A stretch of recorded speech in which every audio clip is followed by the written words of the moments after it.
Sauce it up. Lay beats, this go crazy.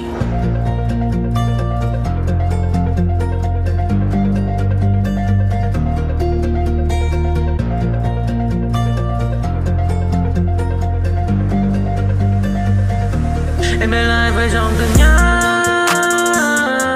Mà nói hơn em được không? Mà nói hơn em được không? Cầm một lời cho một buổi chiều vắng. Chờ nhau như anh thường mong, chờ nhau như anh thường mong. Chỉ có đắng đã khi ngăn che để mỗi chút bên trong lòng.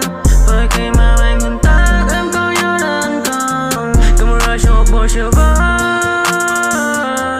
Em hãy chán xa anh được không? Chán xa anh được không? Những cơn suối đang xinh em đang quan tâm là anh luôn đứng này sẽ đi đến nghe bên em cái giọng nói vang lên là cần anh ngay lúc này chỉ đâu nói để còn đâu anh sẽ mãi hoa xuất khẩu khi phải nhìn nhau niềm đau sẽ sớm hết từng câu từng câu thôi em cứ bước đi I want to chỉ nè just what you need from me let me take it slowly nè quên hết đi ngày mưa hơn những ngày xưa quên hết đi ngày trời muốn thấy em một lần nữa chỉ thêm một lần nữa đến thấy ngày đồng đau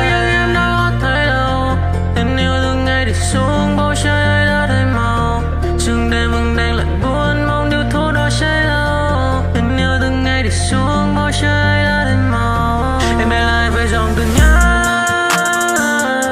mà nói quên em được không nói quên em được không cầm một lời cho một buổi chiều vắng chờ nhau như anh thường mong giống như anh thường mong chỉ có đắng đã khi ngăn che để mỗi chút bên trong lòng bởi khi mà anh ngừng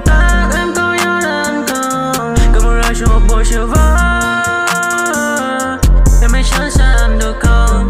Chán xa anh được không?